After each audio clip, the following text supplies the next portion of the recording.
Hai rafiki, mambo vipi? Naitwa Juliet Seba, ni daktari na mtafiti katika sekta ya afya Tanzania. Karibu ungane nami katika podcast hii ya Afya Rafiki kila siku ya Alhamis. Lengo ni kukupatia taarifa zitakazokuwezesha kufanya maamuzi bora juu ya afya yako, familia na jamii inayokuzunguka. Hai rafiki, mambo vipi? Karibu kwenye episode nyingine ya Dr. Rafiki podcast, ambapo hapa tunaongelea mambo ya afya. Tule nini, tuishi vipi, tufanye nini, ili afya zetu ziwe bora zaidi siku baada ya siku, afya zetu binafsi, familia zetu, jamii zetu, kina mama, watoto, wa baba, vijana na kila mmoja. So usikose kutembelea platform zetu au page zetu kwenye Instagram, Twitter, YouTube, Spotify, Apple Podcast, Boomplay, kote huko tupo. Na video zetu unaweza kuzipata ukajifunza vitu vingi zaidi, kuanzia mambo ya unyonyeshaji, afya ya mama, afya ya mtoto, afya ya akili kwa wanaume, afya ya akili mashuleni, mambo mbali mengine mengi utakuta kwenye video zetu nyingi, episode zilizopita, either YouTube au Spotify au Apple Podcast. Ukifika, usiache kusubscribe, usiache kuacha comment, nitapenda kukusikia. So rafiki yangu, sasa hivi umekuwa ni msimu fulani hivi wa mafua. Yaani mimi mwenyewe hapa napoongea na wewe na mafua.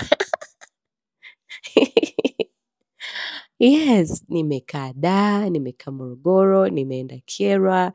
Yaani ukipishana na watu wa 2-3 ni mafua. 2-3 ni mafua. So nikasema okay, ngoja tuongee. Kuna nini? Yaani why?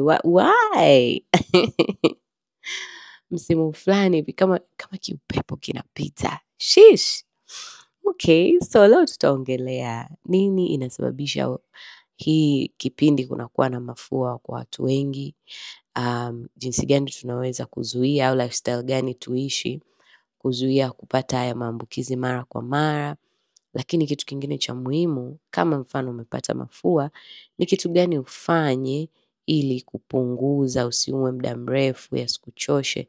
Kwa sababu tatizo la mafua, at least kwa kwetu huko Afrika, Tanzania, mafua hayaui, lakini ni ugonjwa fulani unakufanya uwe na discomfort, unaweza ukashindwa kufanya kazi zako vizuri, yani homa, vichwa vinauma, yani kwa unakuwa na discomfort fulani, unashindwa kufanya mambo yako vizuri, inakera. In short, inakera. Okay, so tuanze. Sasa ni kwa nini tunakuwa tuna experience mafua mara nyingi katika kipindi hiki? Mfano kwa sasa hivi mwisho wa mwezi Mei hivi huwaga ni kipindi fulani cha mvua. Na mikoa mingi hata Moshi nimepita bado ni kipindi cha mvua. Na kwa sababu ya hii tofauti ya hali ya hewa, unakuta mara nyingi asubuhi kunakuwa na kibaridi hivi, na jioni pia kunakuwa na kibaridi, au sehemu nyingine mchana kunakuwa na joto kidogo, jua linawaka, lakini most of the times kunakuwa na kile kibaridi fulani na upepo. Haya mabadiliko ya hali ya hewa huwa yanasababisha mabadiliko kwenye kinga ya mwili wetu pia. Kwa hiyo kinga ya mwili inaweza kushuka kiasi, na hii ikaongeza riski au hatari ya sisi kushambuliwa na magonjwa ya virusi vya mafua kwa mara kwa mara. Mafua yanasababishwa na virusi. Jamani, sio kila kirusi ni ukimwi, sawa rafiki yangu? Yes, hata mafua pia yanasababishwa na virusi. So ile kinga ya mwili inaposhuka kidogo kwa kipindi hicho, huwa inatufanya mara nyingi unakuwa na uwezekano mkubwa wa kuumwa mafua. Na unaweza ukaumwa, ukapona, ukakaa wiki 2-3, ukakutana na mtu mwingine akakuambukiza tena ukaumwa, inatokea. Sababu ya pili ni kwa sababu katika kipindi hichi cha mvua mara nyingi huwa tunakaa ndani. Either ni ndani ya ofisi, ndani ya nyumba, mvua imenyesha mnakimbilia kwenye kituo cha basi. Mfano ukikuta kwenye mwendo kasi, kama mvua inyeshi unakuta mko mmezagaa tu. Lakini mvua ikinyesha mnabanana wote hivi sehemu moja, usimwagikiwe na maji. Kwa hiyo kipindi cha mvua kunakuwa na overcrowding au maeneo yanakuwa na watu wengi sana. Hata ukienda sokoni kipindi cha mvua mnabanana, tunabanana tusiloe. hivyo. Kwa hiyo kule kubanana kunatufanya tuwe karibu sana na mzunguko wa hewa unakuwa mdogo. Kumbuka pia kipindi cha mvua mara nyingi madirisha tunafunga, hata kwenye gari, kwenye daladala tunafunga madirisha. Kwa hiyo mzunguko wa hewa unakuwa mdogo, na kwa sababu hiyo kama kuna mtu mmoja na maambukizi pale, ana uwezo wa kuambukiza watu wengi zaidi. Tofauti na kama madirisha yako wazi, hamjabanana, mzunguko wa hewa unakuwa mkubwa. Jamani, nimejisikia nimesema hapa neno mafua. Nimesema hamjabanana. Naomba msamaha kwa siku ya leo, naomba tuvumiliane sauti ya leo. So, ile kuwa watu wengi kwenye sehemu moja na hakuna mzunguko mzuri wa hewa au mzunguko wa kutosha wa hewa unasababisha yule mmoja mwenye virusi au maambukizi mafua anaweza kuambukiza watu wengi, kwa sababu wote mnavuta hewa hiyo hiyo ndogo ambayo ipo, hewa haizunguki vya kutosha. Na mind you, mafua yanaambukizwa kwa njia ya hewa, droplets. Yani mtu anavyopiga chafya, yale matone matone madogo yanayotoka yanasambaa kwenye hewa, yanakuwa yana wale virusi wa mafua. Kwa hiyo mtu kivuta ile hewa unapata ule ugonjwa. Njia nyingine ni kwamba yale matone matone yakibaki kwenye mikono, labda mtu amepiga chafya akaziba mdomo kwa mikono yake, yale maji maji akisalimiana na watu tayari, yani wewe ukisalimiana ukishikana na mtu mkono tayari unaweza kupata hayo mafua. Au saa nyingine mtu amepiga chafya, yale matone yameangukia kwenye meza, vitasa nini, ukigusa pale na ukajigusa maeneo ya uso tayari unaweza kupata mafua. Kwa hiyo yanaambukizwa kwa njia rahisi sana. Either ni umekaa karibu na mtu tu, hakukuwa na hewa ya kutosha, mzunguko wa hewa, unaweza kuvuta ile hewa ambayo tayari ina vile virusi, au umeshika sehemu ambayo mtu mwenye mafua aligusa, pasipo kunawa unaweza kupata. Kwa hiyo katika kipindi hiki ndio maana mafua yanakuwa yako kwa hali ya juu sana. Kinga yetu ya mwili kiasi inakuwa imeshuka kidogo, lakini pia tunakaa kwenye maeneo mengi ambayo yamefungwa na mzunguko wa hewa unakuwa ni mdogo. Lakini pia hivi virusi vya mafua vinafanya kazi vizuri zaidi, au vina uwezo wa kuishi muda mrefu zaidi kwenye mazingira yenye unyevunyevu kama haya ambayo yako sasa hizi. Yani hewa ina unyevu. Kwa hiyo wale virusi wana uwezo wa kukaa kwa muda mrefu kwenye hiyo hewa, ukilinganisha na vile vipindi ambavyo kunakuwa na joto au hewa ni kavu. Sasa tuende sehemu ya pili. Jinsi gani tunaweza kujikinga angalau hata usipate mara nyingi rafiki yangu, maana siku za mafua kwa kweli zinatesa. Kitu unachoweza kufanya cha kwanza ni usafi wa mikono. Kama vile ambavyo tumesema, unaweza kupata kwa kugusa sehemu ambayo mtu ameshika mwenye ugonjwa wa mafua, kwa sababu yale maji maji yanayobaki kwenye mikono, aidha mtu amepenga au amepiga chafya akajiziba na mkono. Kwa hiyo nawa mikono mara kwa mara kwa maji na sabuni, lakini pia tembea na sanitizer. Tembea na sanitizer unapokuwa kwenye vituo vya magari nini, umeingia kwenye daladala, safisha mikono, umefika kazini, safisha mikono. Kama unaweza kufuta surfaces, meza, viti, vitasa, kama mfano ni watu wa ofisi yenu inakuwa na wageni mara kwa mara, kuweni na sanitizer pale mlangoni. Watu wanaweza kusanitize mikono yao mara kwa mara. Watu wanaweza kuosha mikono yao na maji mara kwa mara. Inasaidia kupunguza yale maambukizi yanayotokana na wewe kushika zile viruses, kwa sababu ya either umeshikana na mtu kusalimiana au umeshika sehemu ambayo ilikuwa tayari ina wale virusi. Kitu cha pili cha muhimu ili kujikinga au kujilinda ni kula vizuri. Katika kipindi hichi unahitaji kula vyakula ambavyo vitaongeza kinga yako ya mwili. Kwa hiyo matunda yenye vitamin C. Vitamin C inasaidia sana kwenye kulinda mwili wako usipate maambukizi. Kwa hiyo vyakula kama machungwa, machenza, nanasi, maembe, mapapai, vyote hivi vyakula vyenye vitamins nyingi, vitamin C na vitamin A. Na hizi zote zitajenga mwili wako, kinga yako. Lakini kitu cha pili cha muhimu sana chakula katika kipindi hiki ni mboga za majani. Kwa hiyo mchicha, spinach, lakini mboga nyingine karoti, kama unaweza kupata pia vyakula kama viazi vitamu, maboga, vyote hivi vimejaa tunaita beta carotene. Beta carotene ni vitamin ambayo itakusaidia kujenga kinga ya mwili. Kwa hiyo unahitaji chakula ambacho kitajenga kinga yako ya mwili. Kama tulivyosema kwamba katika kipindi hiki, kwa sababu ya mabadiliko ya hali ya hewa, kinga yetu ya mwili huwa kidogo inatetereka. Kwa hiyo pata vyakula vingi vyenye vitamin C, vyakula vingi vyenye vitamin A, itakusaidia. Na kula balanced diet kwa ujumla, itakusaidia. Kitu cha tatu ambacho kinaweza kusaidia kujilinda kwenye hichi kipindi ni chai za asili. Mfano chai kama ya tangawizi, ndimu na asali. Tangawizi inasaidia sana kwenye kulinda na mafua. Ndimu na asali vyote vinakupa vitamins nyingi ambazo zinakulinda. Na unaweza pia ukakamulia na kalimao kidogo, ukaongeza na kalimao kidogo. Kwa hiyo chai yako ya tangawizi, ongeza kalimao, weka asali. Itakusaidia kwa sababu hata pia ukiwa na kikohozi, hii chai itakusaidia kupoza koo lako. Kitu cha pili ni manjano. Manjano au kwa Kiingereza wanaita turmeric, unaweza kuwa unaiongezea kwenye chai yako au wakati mwingine unaiongezea kwenye chakula chako. Inasaidia sana kwenye kupunguza inflammation au tunasema uvimbe huku ndani ya mwili. Kwa hiyo inakusaidia hata usipate ile kubanwa, congestion, yani unakuwa na makamasi au mafua mengi, inakusaidia. Kwa hiyo chai kama hizo. Lakini pia angalia pia jinsi unavovaa. Kitu cha nne, angalia unavovaa.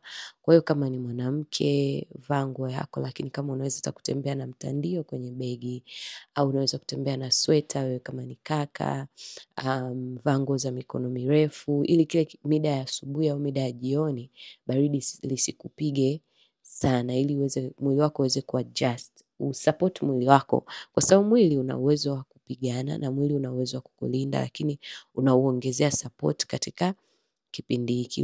Usijikute wewe ni bondia kwamba mimi mwili wangu sivaagi sweta. Tafuta sweta ndugu yangu, tafuta koti, tembea nalo. Hata kama sio sweta zito, lakini kitu cha kujilinda. Unaweza pia kuwa na scarf, inasaidia. Kama mfano mtu unatumia bodaboda kwenye kipindi hiki, scarf ni muhimu sana. Ukiweza kujifunika kwenye shingo, eneo lote hili la pua, itakusaidia sana kwenye kipindi hiki. Kitu cha tano, boresha mtindo wako wa maisha kwa ujumla. Jitahidi pata muda wa kutosha kulala, tunasema masaa 7 mpaka 8 usiku. Inasaidia mwili wako kuwa katika hali nzuri na inajenga kinga yako ya mwili unapopata muda wa kutosha kulala.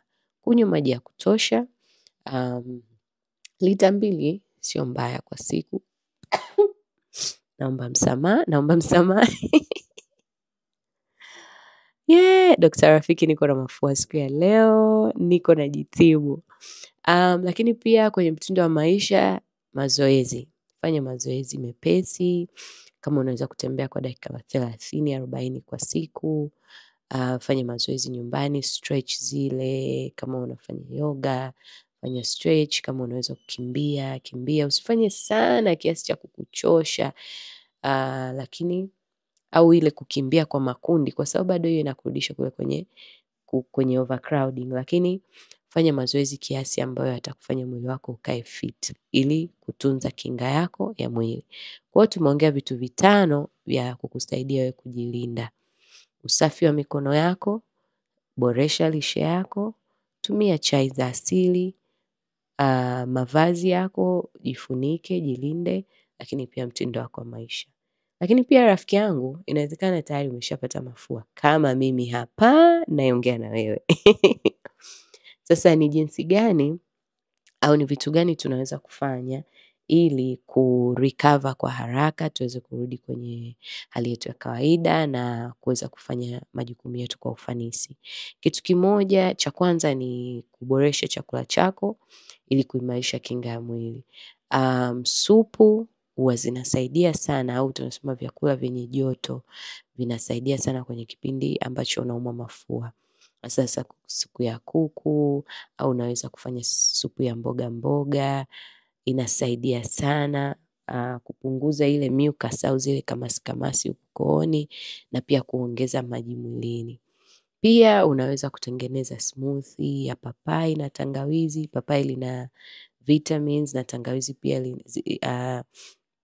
inakusaidia kupunguza uvimbe au zile inflammation ndani. Kwa hiyo inakupoza kadri unavyopata vitamins nyingi za kutosha.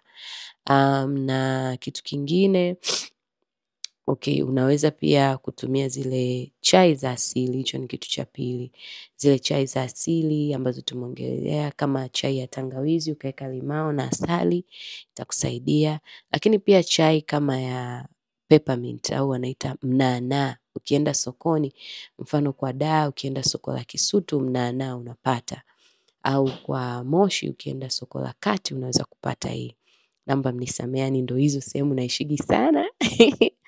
Kwa hiyo najua zaidi hizo sehemu mbili, lakini sehemu yote uliopo peppermint, hata kuna hizi tea bags, haya majani ya chai ya packet, unapata vizuri peppermint, yatakusaidia. Kitu kingine ni kufanya steam au ile mvuke. Unaweza kuchemsha maji yako, ukayaacha yakapoa kidogo, usifanye, wanasema nini, kufunikiza. Ile ambayo unakaa, unaweka maji yako kwenye beseni, alafu unajifunika na either shuka au kitenge. Ni njia fulani ya asili and of course haishauriwi sana kama hujawahi kufanya. Lakini mama zetu hii wametufanyia sana na huwa inasaidia sana kuondoa ile congestion au ile unasikia huku pua zimejaa, huku puani kumejaa, unasikia kichwa kizito. Ukifanya ile dakika 5 hivi 6 7 inasaidia, unasikia pua zinafunguka. Yani saa ingine unasikia pua zinafunguka kama sikioni huku. Kuna majani fulani yanaitwa eucalyptus. Ukitumia yanasaidia sana ile kuvukiza.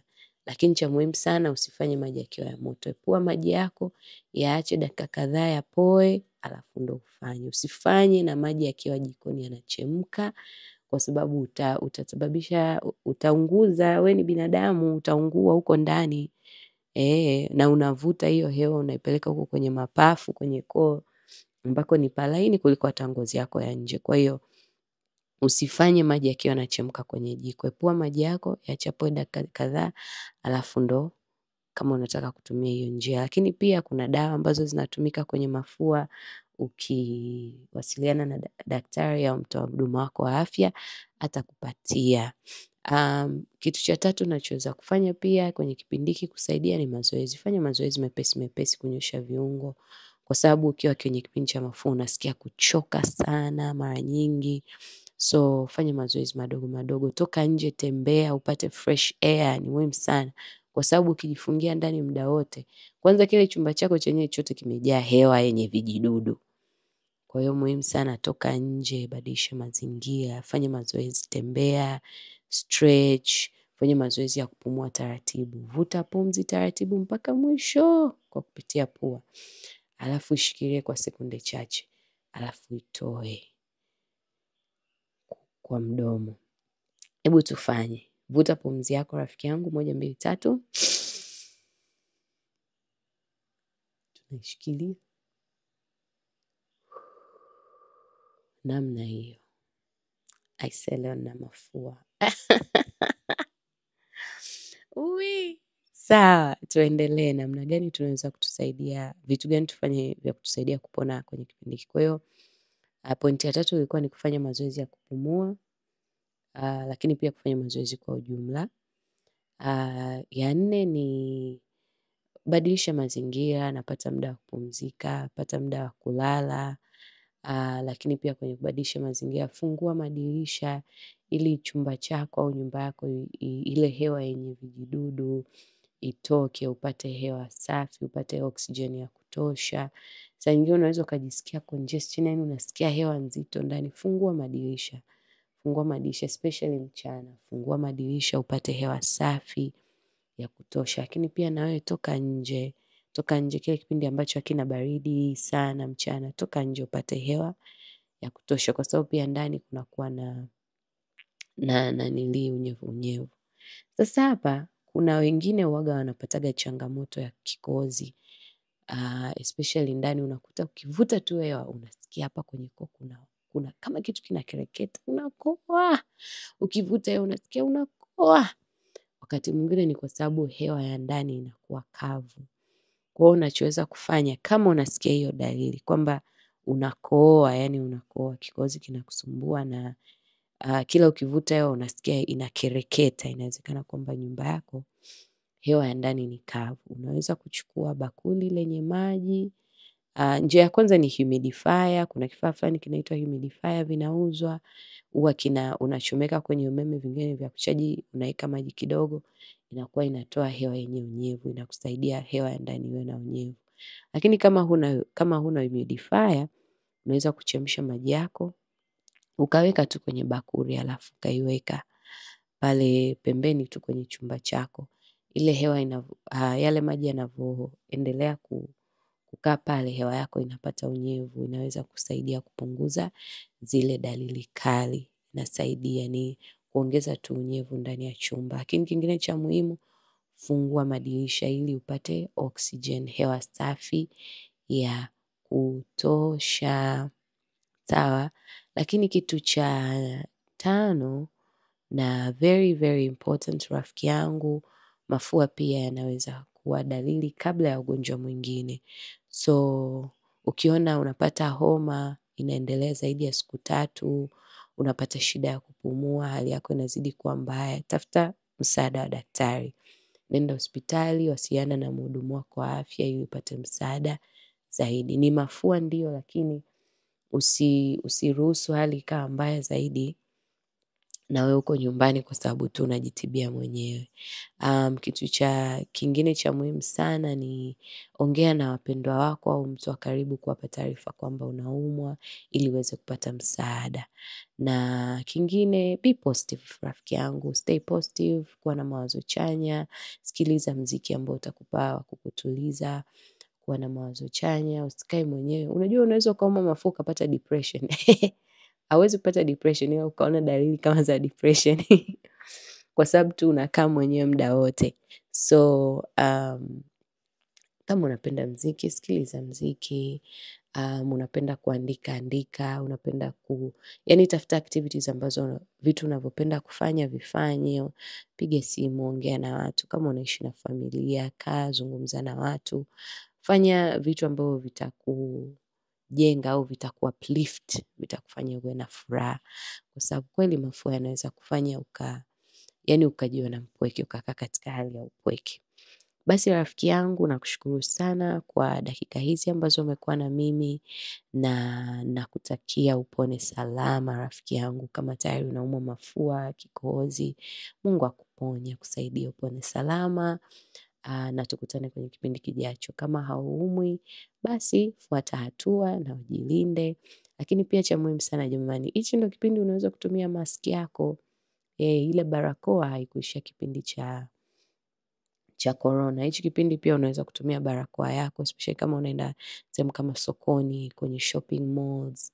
Unaweza kutumia barakoa yako na ikakulinda kwenye usivute hii hewa ambayo ina vijidudu, ikakupunguzia hatari ya kupata ugonjwa. Unaingia kwenye vituo vya mabasi, unaingia kwenye mabasi, unaweza kutumia barakoa yako na ikakulinda. Basi kufikia kipindi kingine, nashukuru sana, tuendelee kuwa pamoja.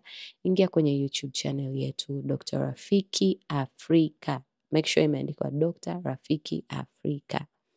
Subscribe, sikiliza, endelea kujifunza, na tukutane siku nyingine. Bye rafiki.